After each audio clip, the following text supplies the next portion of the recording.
Let's hear from our favorite CIA agent, John Old Point Harris. a camera at the Earth 600 kilometers above the surface. It's pretty mesmerizing. But point it at the Korean Peninsula and you'll see this. South Korea is ablaze, but North Korea is almost totally dark. You've got this little point here for Pyongyang, the capital, but it's mostly a void. The Black Void tells a story of how the 25 million people live in this secretive kingdom of North Korea. But as the sun rises, we get to fill in the details, we get to see more. We get to see cities designed to control. We get to see an unfathomable amount of military installations, many of them burrowed into mountains, where they protect nuclear weapons, where the over 1 million soldiers endlessly prepare for war. There's over 10,000 manned military installations. So air defense, bases, naval sites. Bro, we really this country up. I swear to God. They are literally, they have designed every function of society against what already took place. Yeah, half of their shit's also underground, no? Like, they have a lot of tunnel systems in North Korea. I wonder why. I wonder why they design half of their functions to be underground. I wonder. All that. Same with Iran. It's like the same shit. To Pennsylvania. We see factories, lots of factories. We see these little islands of dense housing, which are the homes of the workers who are assigned here. Oh my God. Okay, hey, yo, if you see this and you don't instantly think every country that is outside of America's sphere of influence needs nukes, I don't know what to tell you. Yeah, they're building homes in factory towns for the workers that work in the factories, and they don't look like Gaza. You know what I mean? That's crazy. I wonder why they haven't been blown up. Also, goddamn, America's cultural victory is so insane. This literally looks like a Houston suburb, okay? How the are these guys in the Democratic People's Republic of Korea basically building Houston-ass suburbs, bro? Are you kidding me? What the is going on? They got McMansions in North Korea? How is this possible? I love how every time a video criticizes the lifestyles of an authoritarian country, it just describes our lifestyle. No, the difference is you don't get this state-sponsored housing in America. Jusha abundance mindset. We see barriers, lots of barriers. Barriers meant to keep people in. And not just on the borders with neighbors, but also within the country itself. Checkpoints and barriers between provinces. I've been looking at every inch of North Korea because I want to understand how it actually works. I want to understand how the all-powerful leaders have designed this place and why. And I've been stumbling upon stuff that I never thought I'd see in North Korea. Ski resorts, an international children's camp, lots and lots of water slides, markets where people buy and sell things, schools and fields, fruit factories. Why is that shocking, Jonald? They're a fucking country. What do you think they were doing, man? Do you think they don't have the concept of fun in North Korea? Like, what? Yeah, of course. Wow. Wow, they got water slides. Guys, this is shocking. Yeah, it's shocking to you if you think that like the North Korean people are aliens or something. What the fuck? Dude, what is happening? Wow. They got markets? They're engaging in commerce? They got a ski resort? What the fuck? What's next, dude? They're eating food? You know, the same type of food that other human beings also eat? What is happening? Coal shipments, limestone mines, burial grounds, prison camps in the cities and the mountains. Lots of strange-looking buildings, stadiums and tracks, and sports fields, empty roads and empty squares, Christian churches, a turtle-shaped building, apartment blocks where rich people live. I mean, you stumble upon some pretty wild stuff when you just scour every inch of the satellite map. I've also been talking to experts who... Okay, that's really disrespectful. Churches, a turtle-shaped building, apartment blocks where rich people live. This was a glorious moment for the glorious Democratic People's Republic of Korea, where after many, many years of dedicated service, Kim Jong-un gave this apartment as a gift to one of the most famous women on the planet, okay? I remember, I monitored the situation actively. I covered it on this broadcast when it happened. This was beautiful. Tears were shed. Look at this.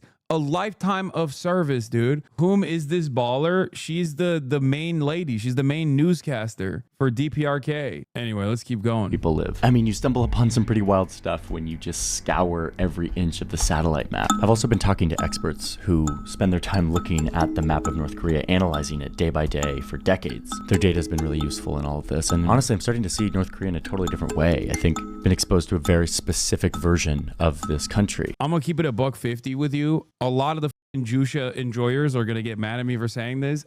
I don't think, maybe I'm wrong, but I don't think the leadership cares too much about reunification. I mean, they might say that they do in public. I feel like they've calcified and hardened their stance as like the entity that kind of derives its power from the restrictions that they have at the global stage. One might assume that it is partially because of a necessity, partially born out of DPRK's history of being dominated and destroyed by Western forces. But I do think that there is beyond pragmatism. I think that it's more so a self-interested attitude as well. I also don't even understand how like a reunification would happen, considering that South Korea is literally a holdover state that is still completely maintained with full-blown American military invasion. It is a captive state that has a ton of American soldiers. It's just like, how would there be any real reunification? Would America peacefully leave? I don't think so. Why would they do that? I don't know. Because they were one nation, you know?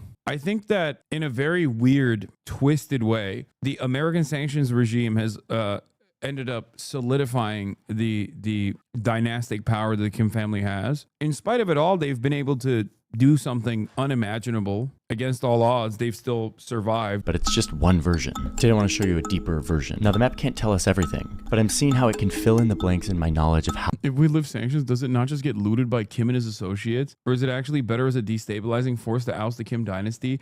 Americans only have one speed, bro. I swear to God. This is literally one speed. I wasn't saying lifting the sanctions as a means to, I don't know, disrupt the North Korean form of governance. I was simply thinking about it on humanitarian grounds, but immediately Americans have to be like, wait, what's in it for us? maybe through this aid, we could just, I don't know, destroy the Korean government and overthrow it. Otherwise, what if we just give them aid and then what? Kim gets fatter? Like, what's going to happen? What more can he do to loot the aid, chatter? Think about it. What's he going to get? Fatter? What's going to happen? He already loves Gouda cheese, famously. How this country actually works. Broadening my perspective on this most secretive kingdom in our world. So buckle up and let's get ready to look at this map.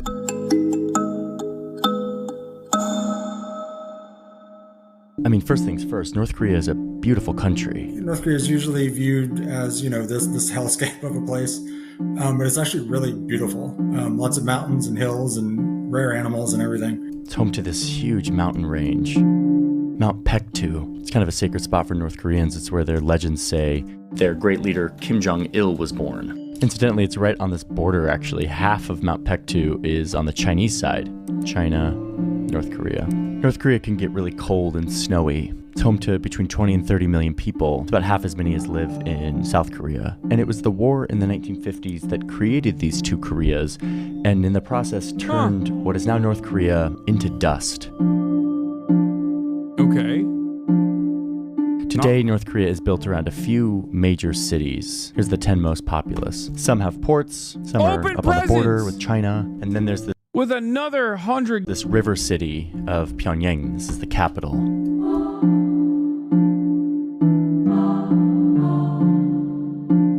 A lot of this had to be redesigned from scratch because the country was destroyed in the Korean War. The country itself is designed in line with this North Korean communist ideology of a human body. The great leader is the brain, and then the members of his single-party government represents the nervous system that connects his will to the masses. The masses are the bones and the muscle, the ones who carry out the work of building this country. The country is supposed to act as one, serving the will of the brain, the great leader. And what I'm seeing is that this kind of body configuration allows them to do some pretty unique things. First and foremost, military. Most countries spend like between Bro just described urban planning, city planning, and planning of the state as like a unique entity. I don't understand what's so different. 1 in 4% of their GDP on military. Oh, so like NATO nations. So, oh, you mean like what Trump wants out of fucking Scandinavian countries? Is that what you mean? Oh, damn. That's crazy, man. Also, 1 in 4% is wild. That's kind of a big swing, don't you think? North Korea spends like between 20 and 25%. Oh, he wasn't saying he wasn't saying NATO. He wasn't saying other countries spend 1 in 4%. He's saying Korea spends 20 to 25% of their GDP on my bad. Military. And we've got the data on what that looks like. Whoa. Okay. Settle down, big boy. Oh God. Look at this. Oh my Lord. Look at this. My mistake. I don't think I've ever seen so many yellow push pins in my life. It kind of reminds me of that map of Where's he getting this info from, bro? I swear to God, he's CIA. like saunas in Finland. Places like a fortress. You can see that a lot of this is concentrated down here on their southern border. This is the DMZ. It's actually a 4-kilometer thick border. And technically with As I said this earlier, is literally we have fucked this country up and left it in a state of disrepair. Like this is, you only do this if you are brain broken. Probably because 30% of the North Korean population is serving in reserve / paramilitary capacity. We have fucked this country up. And that is the reason why the only way that they believe that they can have sovereignty is so that they never allow what America and Western nations did to North Korea ever happen ever again. within this 4 kilometers, there's supposed to be no military stuff. That is, if you don't count the thousands of landmines that are there left over from the Korean War and that North Korea continues to plant. But in terms of weapons, most of it is right here on the border of the DMZ, where North Korea has 900 artillery guns that are aimed right at Seoul, South Korea. In the event of a conflict, these guns could fire 10,000 rounds a minute at South Korea, which would make good on their promise to turn South Korea into a sea of fire, which they often make towards their southerly neighbor. Now, reminder, it's not just North Korea. If we were mapping American or South Korean military assets, you'd see a lot of those too on the southern side, down here. But we are looking at North Korea right now. Yeah, don't.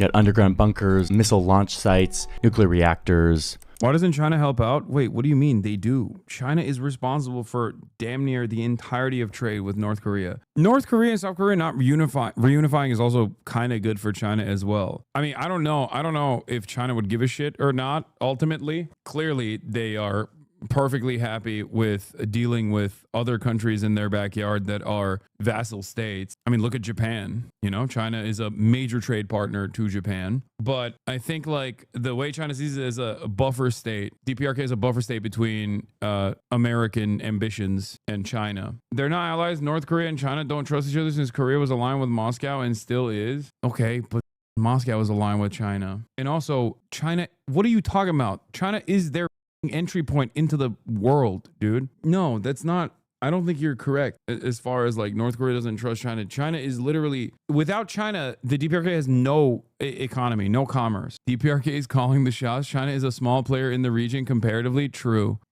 True. DPRK is China's Israel? No, that's Pakistan. Pakistan is China's Israel. Airstrips, naval bases. So you've got the thousands of landmines. And of course, this little pavilion where soldiers from both sides stand meters apart. This is where the countries have their diplomatic talks. You've got 1,000 observation posts, 300 checkpoints and roadblocks, tons of military facilities that support the soldiers here. And then, of course, tunnels. Man, you're going to see a lot of underground stuff here. North Korea is covered with... No. Actually, I take it back. China is the Democratic People's Republic of Korea's Israel. Actually, first ever. We're the vassal state, an extension of Korean imperialism, is far greater as an economic engine and a military superpower than the DPRK is. They are at the table. Turkey is the table. DPRK at the table. China, little partner at the table. to DPRK. These things, and this is just the ones we know of. One explanation for these tunnels is that during the Korean War, this country was basically flattened. Almost every building was turned to dust by American bombs. So a huge part of the North Korean psyche is this paranoid fear of air power. They designed their defense strategy to be ready for if that ever happens again. So you have a lot of these fortified bases and tunnels. Some of them are for weapons storage, and some of them are for invasion. Like down here on the DMZ, they secretly dug a bunch of tunnels that are kilometers long that go under the DMZ. This would allow them to move troops into South Korea very quickly. Actually went into... I remember reading something about how like DPRK tunnel systems are so complex. A lot of these countries that are outside of the sphere of American influence, that are oftentimes victims of American imperial ambition, have found new resourceful ways of resisting against these sorts of actions. And one of the ways that you do it is basically develop a complex web of tunnels. And I think, like, from what I understand, DPRK tunnel tech is pretty advanced. One of these tunnels that had been discovered by South Korea. But these tunnels also have another purpose. And in fact, the military itself, a big portion of it, is dedicated to protecting one family. You'll see this in the capital. This is the barracks that houses some of the 100,000 bodyguards meant to protect the Kim family. This hill is like a giant bunker. It's home to a bunch of military installations, some of them deep underground, a lot of them connected through tunnels. And this is one of the many escape plans that the Kim family has in case of an attack. They can escape on an armored train or in one of the helicopters that is stored inside of this hill. There's rumors that there is another huge tunnel system on the northern border that would allow the Kims to sneak into China if they needed to. It's not all underground. The country is littered with 1,500 guns and missiles that are meant for shooting down aircraft. A third of those, by the way, are concentrated around Pyongyang, the capital. Like, look at this one. Pretty funky looking from above. Here in the middle of this field, you've got the Air Force. The Air Force is one of their larger military branches. And then you've got their Navy, which has a bunch of submarines. A lot of them not totally operable, experts think. But in a recent video we made on submarines, we calculated at least 36 operable submarines hanging out in bases like this. Now look at their missile sites. Missiles, rockets, nuclear weapons are a big deal for this regime, and especially the most recent leader, who, as you can see from this graph, has really ramped up the testing of all of this. These missiles have all kinds of different ranges, but the longest ones can go 12,000 kilometers away. I mean, that puts a lot of the world in range, including the United States. Many of those are up here in these mountain bases where they store these missiles and where they can launch them. But lately, they've also been trying to send up non-weapons into space. Ambitious. This launch pad is where, over the last couple of years, they've tried to put satellites up into space. It's put a satellite in orbit. There's only about 11 or 12 countries around the world that have ever put a satellite in orbit. The military is core to keeping the Kims in power, which is why they often show it off. I love this video from The Guardian. The military is also key to in farming aura. They farm aura extra hard, brother. Don't you think it's equally impressive how North Korea acquired nukes? Yeah, that too, for sure.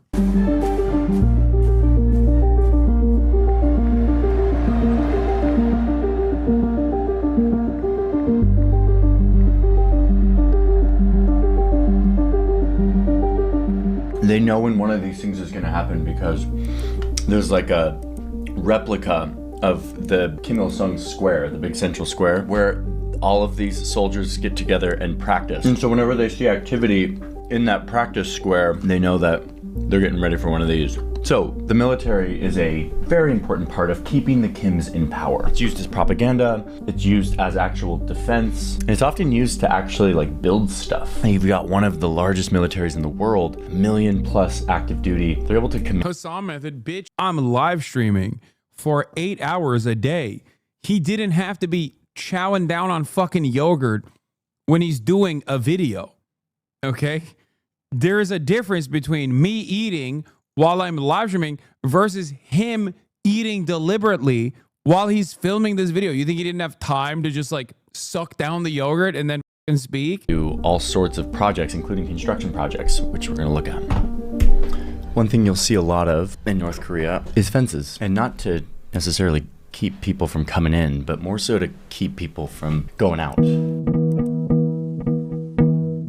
They've spent years building a fence around the entire perimeter of the country, at least 1,400 kilometers, bordering China alone. Here's all the security outposts. I mean, this fencing goes through all kinds of terrain, including dug into the beach. And a lot of this was built recently, as more and more people have been trying to escape. And then within the country itself, there are barriers that control people's movement.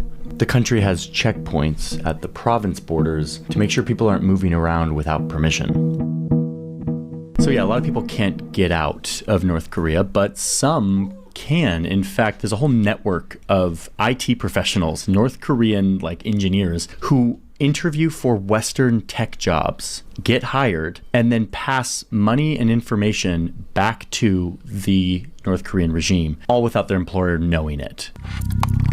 Okay, I'm about to try to conduct a job interview for the first time in my life. I reached out to David Wensky, a senior software engineer, and he responded to me 3 hours after I reached out, but I'm not actually hiring anybody. Oh my God, yet another one of these f***ing fake job listings, bro. It turns out all of you chatters that have been f***ing trying to get hired by these IT companies were simply getting honeypotted by these f***ing losers that are trying to catch North Korean IT professionals for a YouTube video. And I don't think David Wensky is actually who he says he is. This is a big rabbit hole that is very juicy, and my colleague Christoph went down that rabbit hole in a new video that's live right now over on his channel. His show is called Tunnel Vision. It is very good, and this story about IT espionage and money funneling back to North Korea is incredibly wild, how deep Christoph was able to get. So you should go check that out. The link is in the description. Okay, so a lot of this stuff probably isn't that surprising to you. This is the kind of stuff we see on the news, the stuff that gets covered a lot, the military, the missiles, the control. But now I want to get to the part of this country that really led me to this video in the first place, which is the stuff that we don't see very often, to try to expand my understanding of what it is like to live in North Korea. What is life like in these cities, out here in the rural areas? How do they make stuff? Where do they get their food? Entertainment, community. Turns out that between defector testimony, state news, and the satellite map, you can actually learn a lot about this stuff. A lot of North Korea's cities were designed from scratch after the city was turned into rubble because of the Korean War. And because of that, they have very unique design that is meant to fulfill a certain objective that is in line with North Korean ideals of controlling people, unifying people, and continuously celebrating their leaders and the struggle of their continuous revolution. So, many of us have seen the capital, we'll get to that, but I want to look at these other cities. A lot of North Korean cities are built around a big central square, like this. A lot of them have these circles that look like they're hand-drawn. The squares. The American mind continues to fascinate. They will look at city planning as this endlessly fascinating thing as long as it's happening in Korea. You can make the same exact video about fucking Barcelona, okay? You can say the exact same things. He literally said the North Korean cities were designed around communal gatherings. Yeah, really? Wow. You mean third spaces? What do you mean? A plaza? They have that in every Japanese town, you know? That is the point is on? No, dude. The point is what kind of energy you put towards this kind of otherwise very banal city planning analysis. There's kind of the middle of the city. And then you have these massive boulevards that kind of frame out the city. Now you'll quickly notice in a lot of these cities that these boulevards are pretty empty. You see a lot more buses than you see private cars. Oh, and you see a mosque every once in a while. I've tried to get to the bottom of what the deal is with these mosques. North Korea has a couple of these churches or mosques that are mostly there for optics, from what I can tell. What? More on that in a little bit. So yeah, you've got these empty boulevards, lots of empty squares that lead to these kind of grand spaces. Now, these spaces are often punctuated with some kind of monument. Here's one. Here we go, Central Square. I mean, we can go back in time too and sort of look at the historical imagery. Huge boulevards, often very empty. Oh, boom, look, someone's visiting. So when you see people, you often see them in huge groups like this. At least that's what I've noticed from above. When there's people, there's a lot of them, and they're all very close. But oftentimes this stuff is empty. Oh, look, here's a bunch of people lined up in near perfect geometry on this square.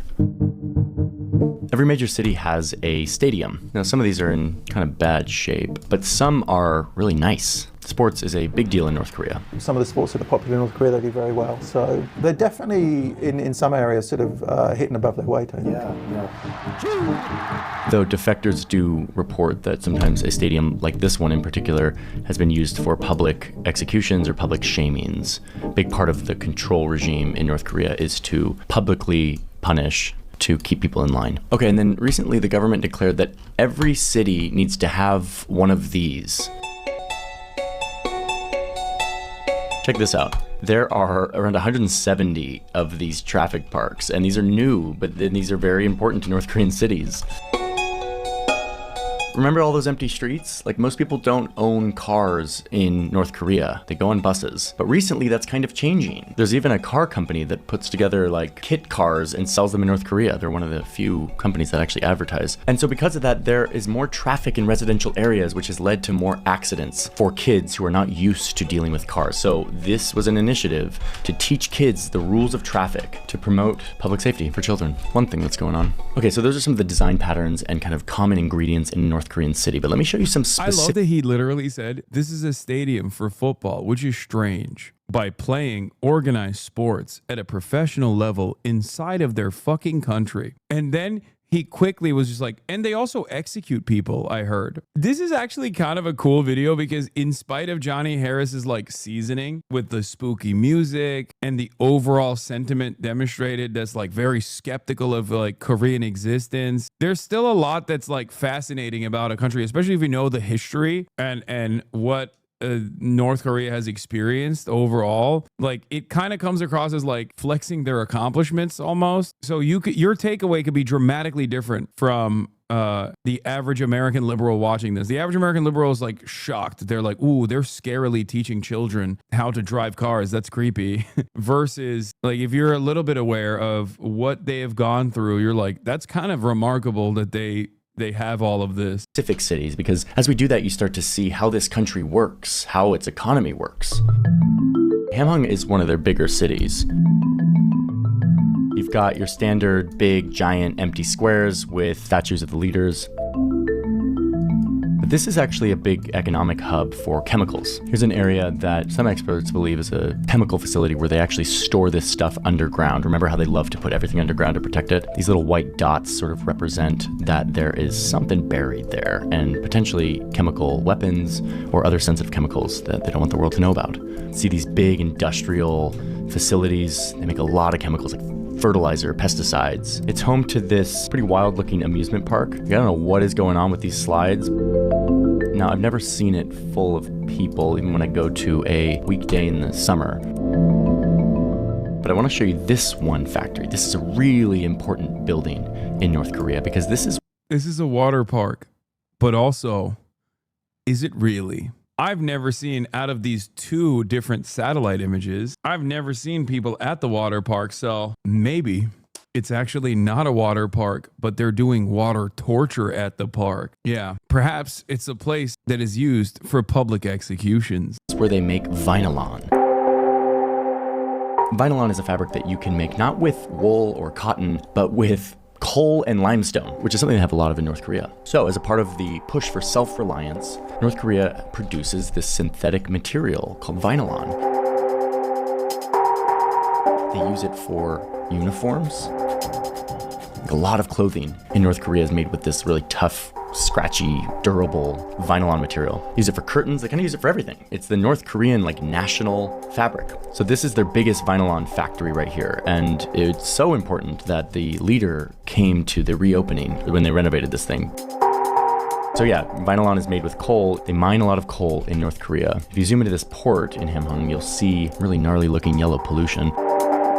But you'll also see ships with coal aboard. You'll see all this coal getting ready to be shipped out, basically all of it going to China and potentially violating sanctions, but that's not what we're looking into right now. Oh, brother. let them fucking breathe, man. Jesus Christ. Oh my God. Fucking snitch, dude. Violating sanctions. How about the sanctions are in and of itself a severe and ongoing violation? Let's go to another city, but this one is interesting. It's up north, right in the shadow of Mount Pektu. This is a nice looking city. It's home to this ice rink. It's got a ski hill up here. There's, of course, the required children's traffic park. This was a big construction project for Kim Il-sung, and it's meant to show the world that North Korea is open for tourism, especially here in the shadow of their holy mountain. And look, this thing went up really fast. There's evidence that to make this thing go so fast, they used this youth construction brigade, which is a bunch of young people who do construction labor for like 10 to 12 hours a day as a way to like show their loyalty to the party and potentially move up in the ranks to move out of like their social class, which is something we'll talk about in a little bit. This district was pretty much empty before it started. I'm getting fucking, I wish I had that North Korean infrastructure right about now. You know what I'm saying? Fucking effing, dude. And in the space of, within a couple of years, or even a year, all of this was built. We don't know much about the construction standards, but they do build very fast. But yeah, when you control every... Bro, this is literally, dude, this is the same shit that they were doing in China. The difference is they can't really do it to China. They can't really do it to China anymore because, like, it's not shut off from the rest of the world like North Korea is. So they're getting their kicks off in the same exact way with North Korea. It's crazy. Wow, I can't believe the DPRK is a fucking federal jobs program, dude. Every human in the country, you can build this stuff really quick. Now, whether or not this is good quality stuff... You don't think they use child labor? No. Why the fuck would they use child labor? No, I don't think they use child labor. They have a ginormous country filled to the brim with able-bodied men and women. Why the fuck would they use child labor? I don't know, but my immediate assumption is not that they use child labor. What are you talking about? It's construction, dude. Glazing North Korea as well is not glaze. Think critically. What would be the reason as to why they would use child labor? Child labor is often utilized in countries where there is a profit incentive in mind, okay? Are children more capable builders? Why would they use child labor? If they are, even if you were to assume that North Korea is this despotic, dynastic, authoritarian, military rule, right? And they have the capacity to, at gunpoint, make adults build shit. Why the fuck would they use children? Why would children? Just think, like, within the logical confines of the system that Johnny Harris is developing here, okay? Think within his own logical framework. Why the would children somehow advance the construction efforts and make it faster?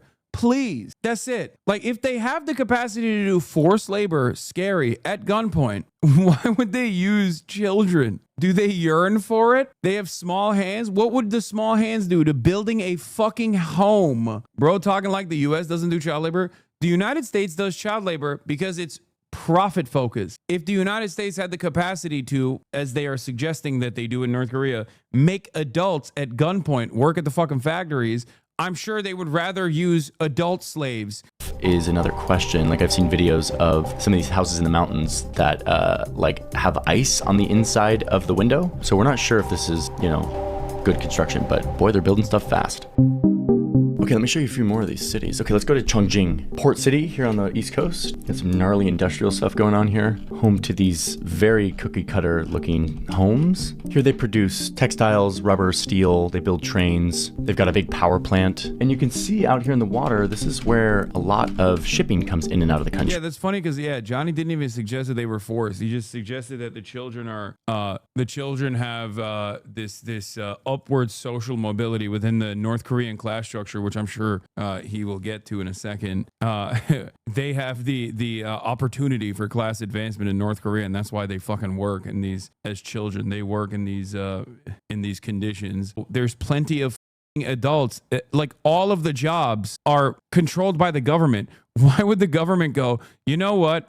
We don't want able-bodied men and women working on the construction sites. We want children, okay? We want children to work at these construction sites, teenagers to work at these construction sites, because somehow they're better and more equipped and faster at building houses. I still don't understand why not both. Oh my God. If you are going to apply child labor to a to an industry, I don't think construction would be the one that they would be working in. They would probably be working in, like, I don't know, textile or something. Okay. Like something where their tiny hands can be put to better use than motherfucking picking heavy things up.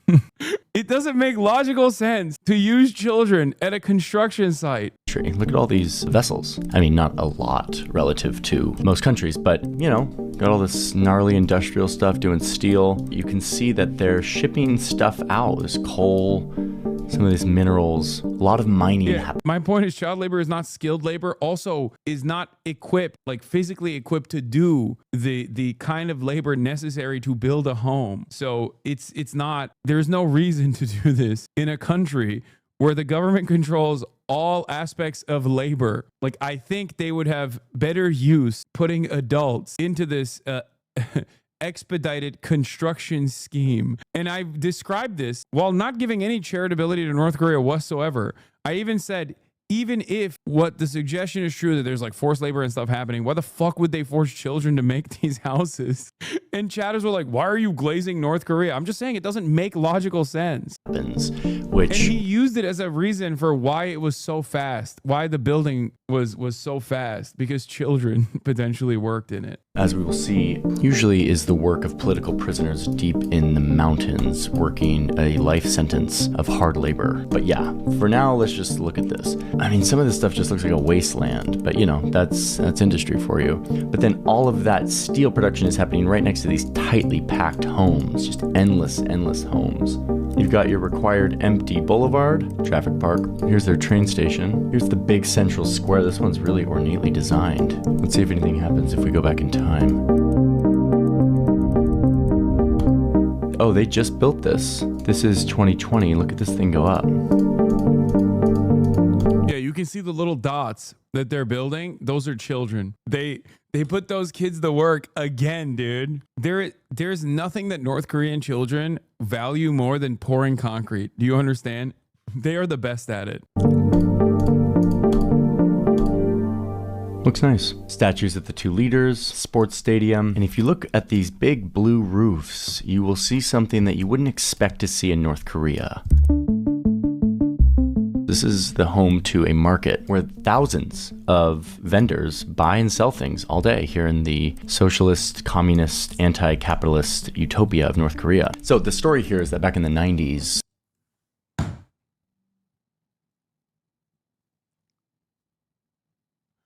Bro, stop.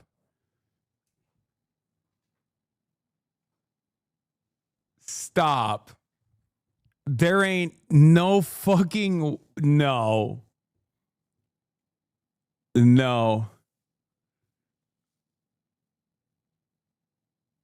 He said socialism when no trade, socialism when no commerce.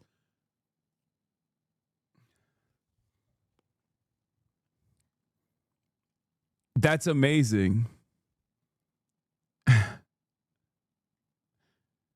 That's fucking awesome. Wow. When the Soviet Union fell, North Korea was hit very hard because they were very reliant on aid from the Soviet Union. Mass famine spread throughout the whole country, and this region was very deeply hit. So it gave rise to this really resourceful black market. Homemade goods, smuggled goods, sort of bartering, trading. Between a couple 100,000 to a couple million people died during this famine. And the black market was the only way that a lot of people lived and still live today. So in 2008, the government tried to crack down on this. This is like very anti-North Korean, like letting people buy and sell and smuggle stuff in. This is like not North Korean. So they cracked down, and the mostly women merchants in this city protested. You don't see that in North Korea. They marched to the city government office, and there was like a big confrontation, and they basically said, like, we won't be able to live if you cut us off of this. Where North Korea started to change has been the sort of underground economy. It has become somewhat tolerated under Kim Jong-un, these kind of illicit markets. And today, the government continues to let this happen. This one we're looking at with the blue roof is a big example of that, but it's not the only one, not even close. These markets are now all over the country.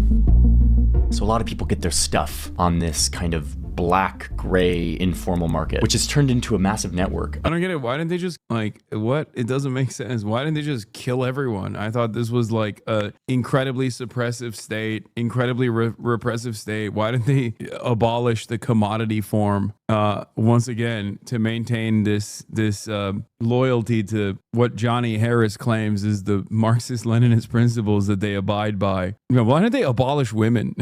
That's so weird. Of trafficking stuff in, usually from China and almost always illegally. Individual smugglers that will bring stuff literally across the river that divides North Korea and China. Sometimes those trading companies will, in the back of the truck, in addition to the shipment they're meant to be bringing in, bring a few other things in as well. And then that will kind of flow into the black market that way. Back in the famine days, it was just the essentials. It was just rice and corn, just basic food. But with time, it started to become a more sophisticated private market.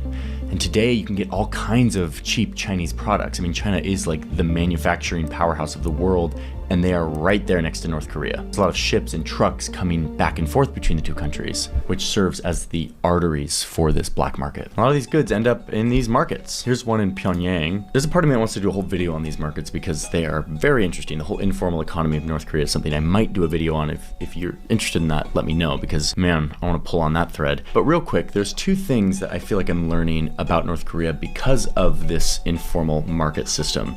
Number one, North Korea's very survival is thanks to the presence of China. China, this massive manufacturer, rapidly developing country, is a lifeline for North Korea, both in the formal trade. I don't understand why he's saying it's a black market while simultaneously pointing to government-sanctioned, government-built, possibly by children, child laborers, market facilities in every town across the country. Like, I feel like if it's a black market, doesn't that imply that it's being done without government supervision? Like, it just kind of, at what point does a black market turn into a market? Do you think they got Labubu? Oh, I know they got Labubu, bro. I know they got Labubus in North Korea. They probably got more Labubus than we do. As well as the informal black market. And the second thing that this kind of confirms for me is just how much the centrally planned communist government does not work. It does not actually work to allocate. Same bogus sources for the market stuff. Daily NK. North Korea's Sunan market site. Major investigation into embezzlement by local official. Fucking North Korean papers are just like, whatever. Goods and services to the people. This country would not be able to survive without the black market. So in addition to China, the black market is the only way that a lot of North Koreans survive. But you can see how risky this can become, these informal markets, because the regime only works because it controls every aspect of people's lives. So these black markets are relinquishing some of that control. So every once in a while they crack down, they go in, they like break up the markets, they make sure to extract fees, they make sure that this doesn't get too out of control. Anyway, the markets are endless. Yeah, they might get swept away with with the light of capitalism. This literally feels like 80s propaganda against the USSR. If only they knew the thrill of commerce like this, they would see the light of capitalism, and the Korean government hates that. They're so fearful. Fascinating. One other thing you see in Chongjing is up here. This is a prison camp. Prison camps always have economic activity attached to them. And further up the valley, you've got... Unlike the American facility that also have economic activity attached to them, but American style, which is why that's cool and fine.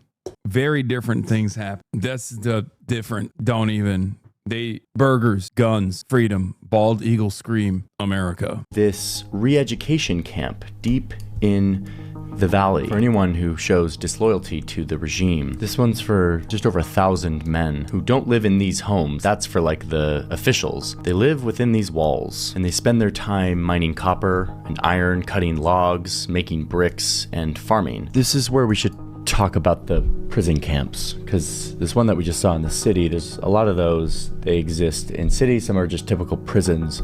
Some are re-education camps, but there are way bigger ones, and they're up in the mountains. and they represent what I see as the most egregious version of North Korea's many human rights abuses. What's happening inside of these shapes is some of the worst stuff we can imagine. This is pretty upsetting stuff. I'm not going to go into like super detail, but let me just show you these 4 major prison camps, where they are, what they have inside of them, and who gets sent to them and why. He just like menacingly keeps zooming in and out. Dude, just zoom in, man. Just show me the scary human rights abuses that happen in North Korean prisons that seemingly don't happen in American prisons, even though we have the largest prisoner density on the planet. Well, I think maybe CCOT now might actually, CCOT, our foreign slave labor colony that we are using to send our immigrants to, might have actually overtaken America on the prisoner density number. And how and everything we know.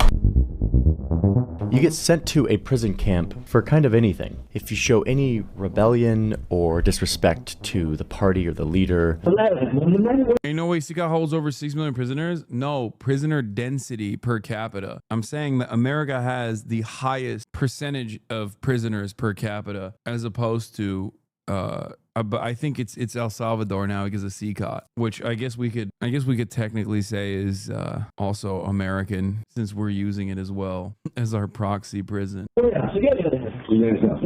If you're a public official who messed something up, you get sent to one of these. Just being accused of wrong thinking can get you sent to one. And it's not just you and your family, it is also your children and your grandchildren that aren't even born yet. This system detains multiple generations of someone they've deemed a political prisoner. Now, officially, none of this exists. North Korea laughably says that they do not have any such political prison system, but here they are. There's actually around 700 penal facilities. Okay, now that goes from short-term detention sites, that you're there for a weekend, to those massive, 50,000 people concentration camp style sites. And they have these names like Camp 14, Camp 11, and they're often on these huge tracts of land. Here's one up in the north. These videos never end up comparing other countries deemed bad countries, foreign adversaries, to America, because the purpose of this video is to make you leave the video with the underlying notion that things might be really bad in America, but at least we're not North Korea. The moment that you flip the script and start talking about, haha, I was actually referencing America, is the moment where everyone will tap out of the video and go, you fucking piece of shit, how dare you say this? I know this from my own personal experience because I do this all the time, where I say, like, these are human rights abuses, okay? Which, yeah, of course they are. But the moment that I talk about like the very same, sometimes exact same human rights abuses taking place in the United States of America, Americans fucking blow a gasket. Okay, they fucking short circuit. They go, what? No, they're doing it Korean style over there, which is so much worse. It's like we're deep in the mountains here. Like, look at this. This is the prison camp. There are guard posts and fences. Some of these aren't completely fenced in 100%, but like if you look closely, you will see fences here cut into this forest. If you look real close, you can see a guard post. And within these camps, not just adults, you've got a lot of children. Many of them were born in the camp. They know nothing different. What?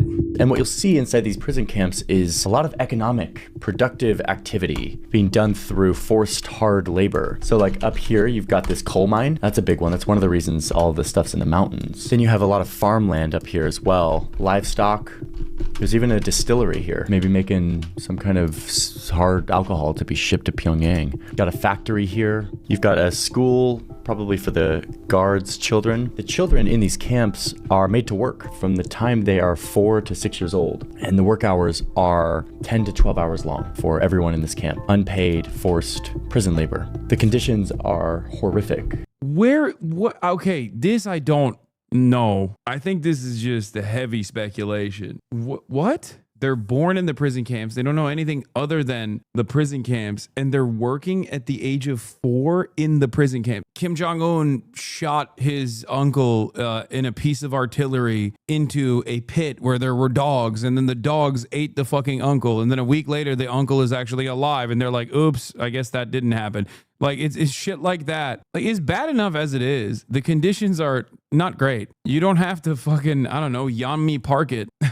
What the fuck? 4-year-olds are doing 10-hour shifts at the coal mine is a wild thing to say.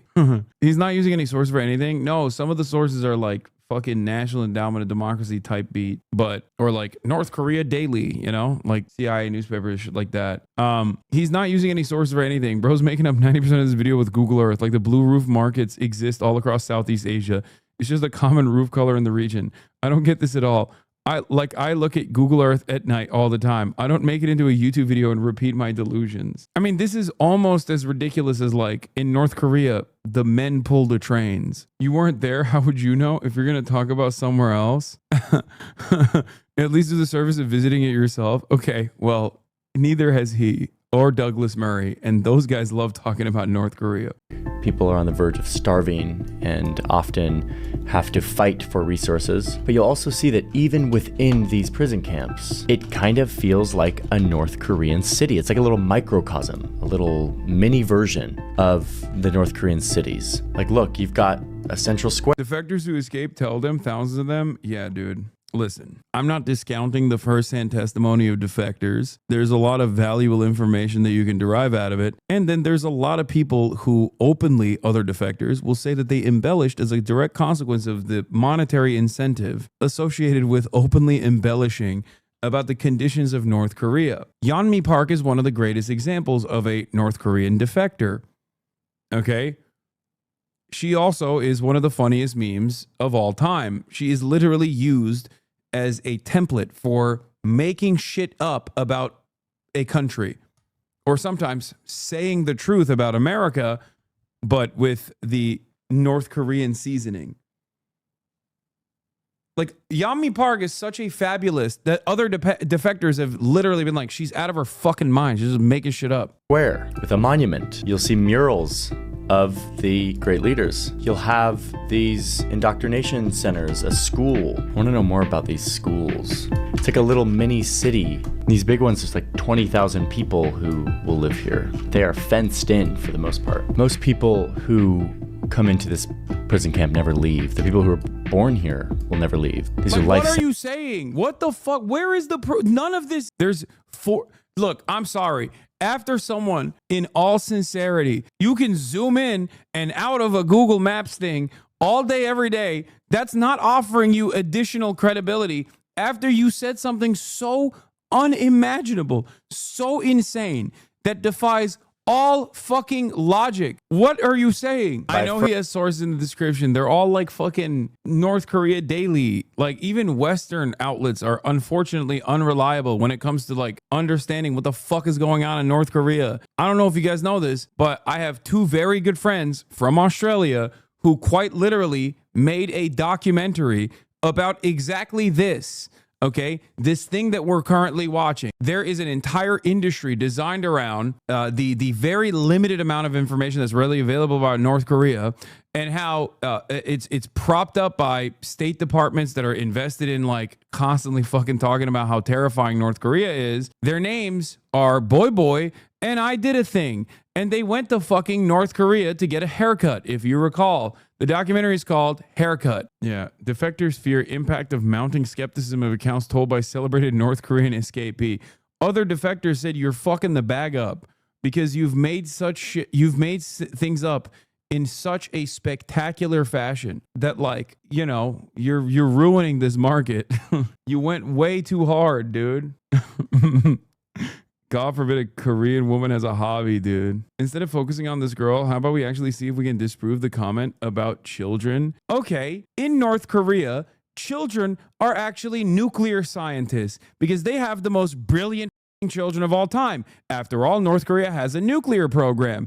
And the only reason why they got this nuclear program is because the children are brilliant nuclear physicists. Can you disprove this insane claim that I made up just now? No, you can't, because I can't disprove something that you just fucking made up. What do you mean?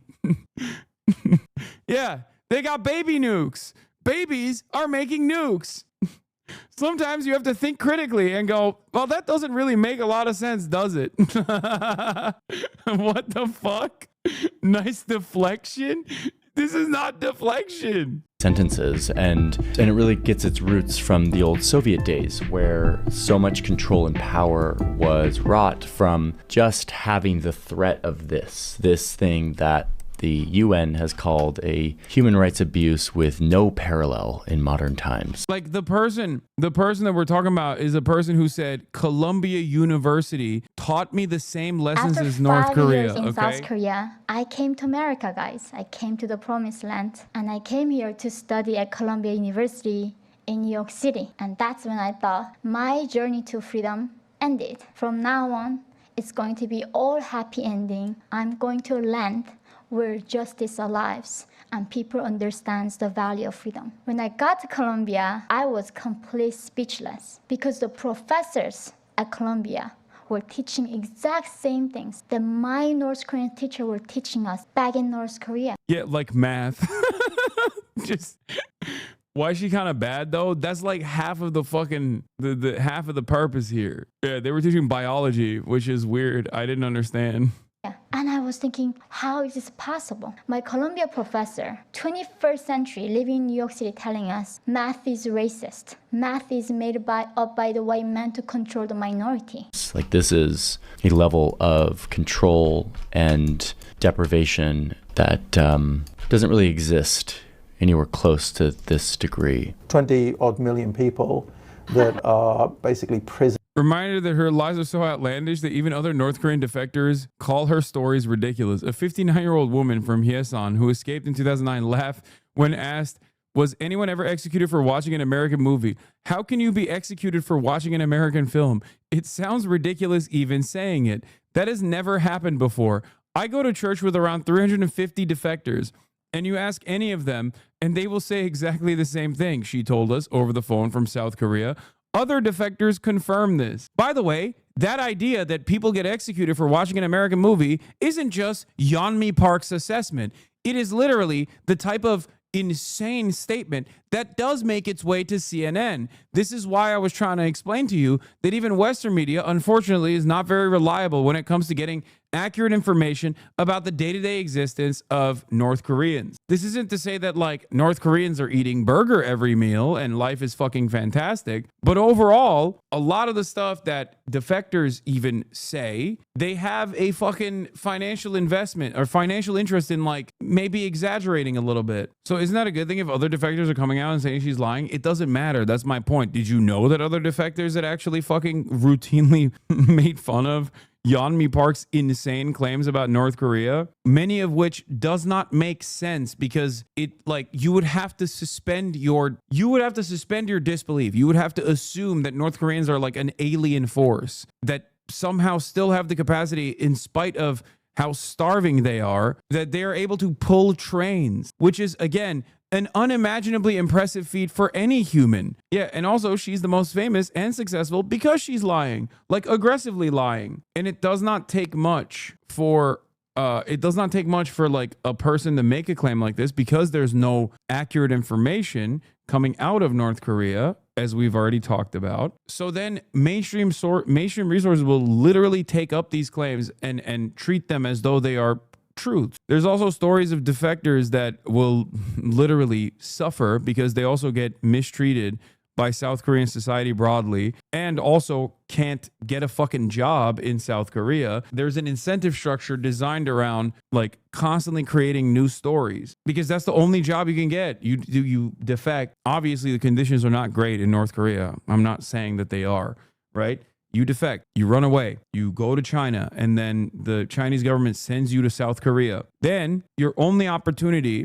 after you've gone through the investigation and the interrogation process to show that you are not somehow a double agent for North Korea, the only way that you can make money is by telling your stories because you can't get a normal fucking job. And to contrast the prison camps, let's go to Wonsan, where I found one of Kim Jong-un's palaces. We can really show you what Kim Jong-un does with this power that he's extracted from his people. So this is Wonsan, and up here, you got your empty square with the circles, you got a port. Then up here, you've got this international children's camp where kids from all around the world come to partake in North Korean fun and sport every year. And then right here is the Kim family compound. Look at this, right on the beach. It's got this private beach with all kinds of security barriers. It's got all of these massive structures, big yard, a shooting range, and right here next to it, of course, a railroad just in case the guy has to scurry away in case of an invasion or something. So he's always got an escape. Yeah. So does every fucking leader of every country in every state in around the planet. Okay. The notion that there are escape routes available for a president is not worthy of scrutiny or fascination. It's just how it is. Like, what the fuck are we talking about? The only thing that's unique is that they use a bulletproof train. Okay. That's it. That's the only unique part about this. Same with Vladimir Putin. What the fuck? Plan. So while the 100,000 North Koreans, like, he's literally saying, like, this president's like such a pussy, dude. What are you scared that you're gonna get fucking invaded, dude? Okay, why does every president have that? Of course, every president has that. Are imprisoned up in the mountains. Kim Jong-un has his residence here on the beach. You know, I've known this. I've known that North Korea is crazy, but to see the prison camps and then to see this is just, it's fairly sickening to me.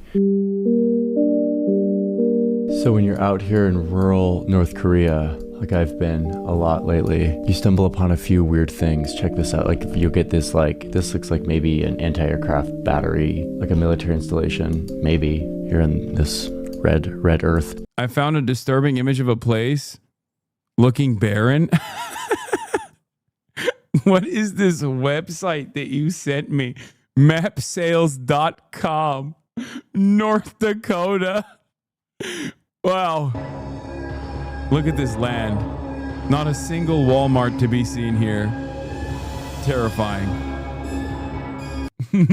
Mapsales.com. 100% satisfaction guaranteed. The leading source of wall maps. Who the fuck goes to mapsales.com to purchase this specific map of North Dakota? The North Dakota satellite map dramatically displays the Peace Garden State as seen from outer space. The striking aerial view map was created from spectral data, satellite images obtained from NASA's Landsat satellites, which was then combined with 3D shaping to provide a natural-looking satellite map. Housing blocks that are just eerily symmetrical. They're kind of everywhere out in the rural area, and they are often built next to a farm. I've never seen villages like this anywhere in the world from the sky. They're just so clearly, deeply planned. But what I'm learning... Yeah, dude. They have a command economy. Yes. Also, it literally resembles an American suburb. Motherfucker, look at Houston, okay? What the fuck? Ooh, I've never seen such symmetrical design. What are they planning? Indecent things, I suppose. What the fuck are we doing? Ooh, look how planned and symmetrical. How insidious.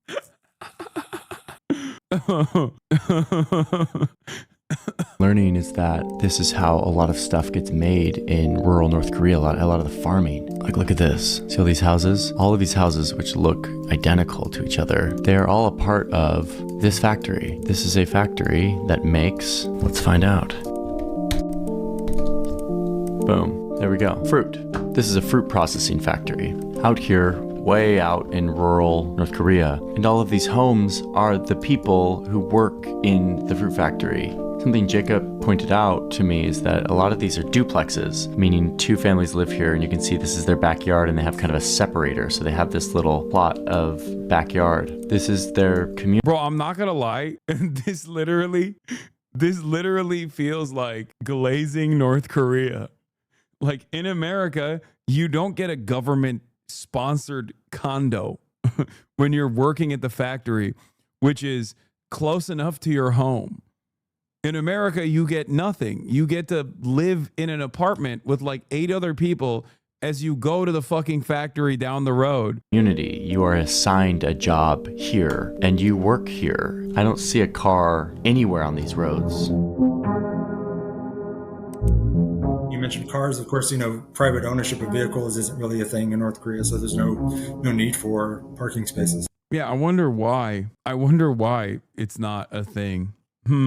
Let me think. Perhaps there might be a reason for it. I don't know.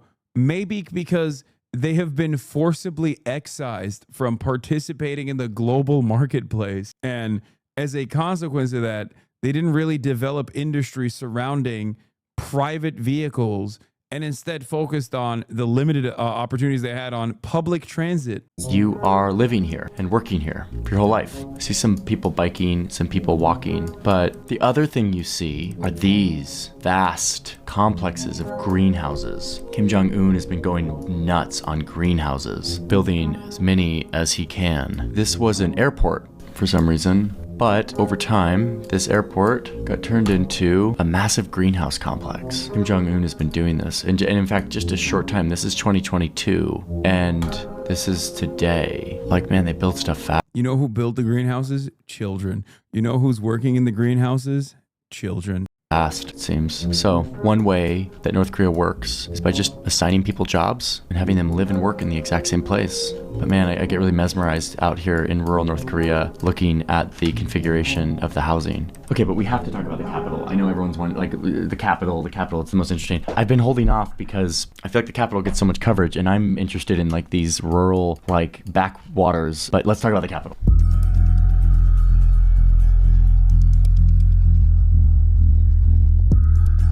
In order to understand Pyongyang and like what it is, you have to understand this concept of songbun, basically the caste system for North Korea. It's how they subdivide the people. And like once you're in one class, you're in one class, and like your kids are in that class too, and you can maybe move up or maybe move down. If your grandpa was like supportive of the Japanese or wasn't super loyal during the revolution, then you are a part of the hostile class. Like, you are not to be trusted, you are not loyal, you will have the worst jobs, the worst opportunities, you will get the worst punishments. The wavering class are kind of the middle ground, and they are more trusted. They're still on thin ice like everyone, but they have more opportunities. They get better healthcare, they get better schools, better food. But the core class, those are the top dogs. They're party officials, they're the elites. Those are the people who live in Pyongyang. They live in a completely different world than the rest of the country. The capital, which is a pretty wild looking place. Here on Google Earth, they've put these little 3D renderings of like the big super wild hotel at the center of town that actually isn't that supposed to be a casino? Looks really awesome and cool and wild, but it's totally empty. At least that's what the reports say. It's just a big piece of propaganda. Part of it is that with these buildings, because electricity is so flaky in North Korea, you actually don't want like a high-rise like penthouse, because if you're like at the 30th floor. What the fuck is he? Is he eating chips with chopsticks? Just understand that this is a pre-recorded video, as in he wanted you and me to see that he was eating chips with chopsticks when he was talking. Okay? Like, I need you to understand, this is all a performance. This is not a live stream. He wrote a script for this, and in the script, he was like, I'm going to be eating chips with a chopstick while explaining to you Pyongyang, okay? When cities were laid out on a template and you had, brutalist architecture and everything, and just rows of... I still love Johnny Harris. Donald Harris is one of my favorite content creators, straight up. And it's been a while since we've reacted to a Donald Harris video. Apartments and no real like suburban landscape. All these theme parks are empty parking lots all the time. It is like, just a snapshot in time. So we don't actually know, but I've never seen anyone in these. Although, check out this promo video from this water park.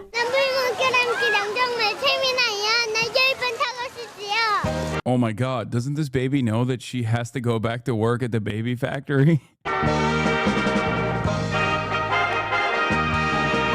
You start to see that like a lot of this stuff is built to show the outside world that North Korea can do this, and to show, fellow North Koreans that North Korea can do this. That is a massive part of construction in this country. It's not about serving the broader people as much as it is about telling a story.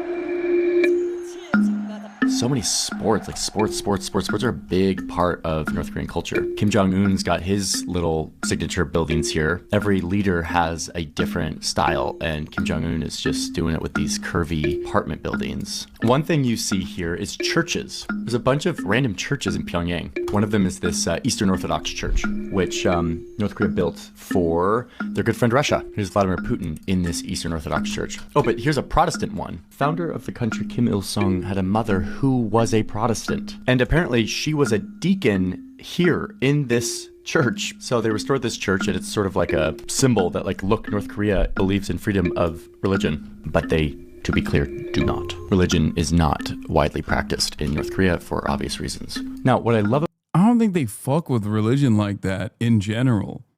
Like, I don't think it's anything more ominous than that.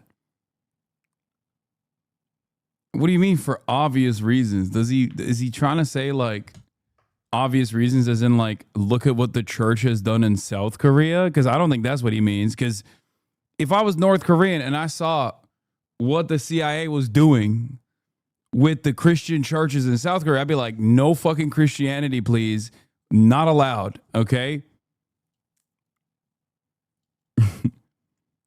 I'd be like, no, stay away, okay? Stay the fuck away from my country, please. What I love about Pyongyang is it takes the whole, like, big boulevard, grand streets that are empty to a whole new level. I mean, look at this. Here's where the great leader used to live. This was their palace. And coming off it is this big, grand square, empty. And coming off that, there's this grand boulevard that is just so grand and so empty. It goes down. Oh, he means worshiping Kim as God? Oh, that's what he meant. I wasn't even thinking like that. Through this big, beautiful roundabout, keeps going through a tunnel to another big, I don't think that's beautiful, the reason. mostly empty roundabout. There's a car. And now it enters into this massive grand, like, this is, you would expect a urban design like this in, like, Mexico City or something. 1, 2, 3, 4, 5, 6, 7, 8, 9, 10 lanes going into this grand intersection for the 4 cars that are here. I mean, it's mesmerizing to look at, right? So anyway. I think one of the saddest parts about both North Korea and even China is how fucking Amerifat coded they are. Like, they're also Ameriboos. It's American culture is, like, inescapable. But, like, everything he's shown of North Korea just kind of looks like cooler Houston. Like, I mean, China is, like, especially Amerifat coded with their car culture. Luckily, they still have tremendous public infrastructure and public transit options, but they also still definitely have a fuck ton of cars. Anyway, that is the grand boulevard that leads up to this palace that the leaders used to live in. The leaders don't live here anymore now. Kim Jong-un lives instead up here. Let's see if I can find his house from memory now that I've been staring at it nonstop. Boom, there it is. Found it. Okay, here he is. He lives up in this big compound up on the hill. This big boy. This is his main residence in the city. I'm looking at my data set from Jacob, and you see potential underground entrances to these heavily secured compounds and bunkers. For how much we know these folks like to dig, you can imagine that behind Kim Jong-un's house, there are tunnels and bunkers. We don't know that, but... Bro, what are we... I don't think he's making this shit up. I just don't understand why this is like, ooh, scary. Okay, this is what I mean. It's like, this is every leader of every country, including the United States of America. I don't know. Maybe this is unique, but I don't understand. I presume there probably is. Now, Google Maps being what it is, someone put a concentration center label right over the hill from Kim Jong-un's house. I asked the experts about this, and they're like, no, that's not a that's like, there's not a concentration camp on the other side of Kim Jong-un's house. It's probably a barracks where his bodyguards live. Don't believe everything you see on Google Maps, folks. So yeah. But you just did that. You did that the entire video. You literally zoomed shit, and whatever the thing that it said turned around and repeated. It's been 42 minutes. Why is it that at the 42nd minute, you finally go, maybe this seems a little bit far-fetched? The entire video was that. Just fucking diving around on Google Maps and being like, I'm zooming in here. Look at this scary place. Half of the stuff that he was talking about exists in every country, whether it be prisons, whether it be fucking prison labor facilities, or even like extraction routes for a head of state. And then the other half is just like zooming in and going, this is the scariest thing I've ever seen. And the image that he's showing is basically this: 12 hours a day at the age of 4. Yeah, Pyongyang is a place that could look fairly developed and nice. And indeed, the imagery from Pyongyang does look fairly let that not fool you. Nice in some views. Because this is where the elite live, the core class. This is where the output from all of the horrific abuse and slavery that's happening out in the countryside comes to benefit. And this is the center of power for the regime. Oh, and something you can't see here, but that you see in a lot of like tourist videos is the very deep underground train system. They've got a subway that is very nice looking. And boy, I wish I could go there and visit and see it someday, but I probably will never do that for obvious reasons. Yeah, because he's CIA. Okay, I want to finish this video talking about the thing we can't really see on this map, which is the people. They are regular people like you and I, and they have dreams and ambitions. They just want to have some food and enjoy themselves and go out with friends and just kind of have a happy life. Despite all the horrors of this place, there are wholesome, meaningful traditions and rituals that still endure. The Lunar New Year, or the Harvest Festival, brings people together to celebrate. The extreme poverty limits their feasts, but they often consist of homemade alcohol, simple rice cakes, and something poverty and totalitarianism can't totally take away, which is community, the nourishment of relationships. As we've seen, most people can't really move around in the country, so they stay in one place, which defectors have reported leads to a sense of intimacy and connection with the community they live next to. They lean on each other, they survive because of each other, they celebrate together, and they seem to find meaning despite all the limitations and all of the control. One defector went so far as to say, "Everything was suffocating and pitiful in North Korea, but it is a country that I have many positive memories from. So if someone asks me, what is North Korea like? I say, North Korea is a nice place with plenty of love." And that's, I think, one of the things that's often forgotten when we look at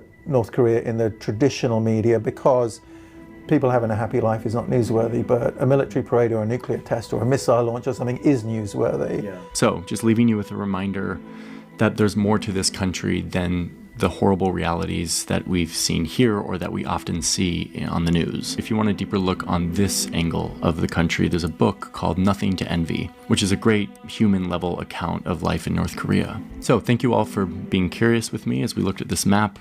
To understand more about this secretive country, let me know what you want me to cover next. Oh my God.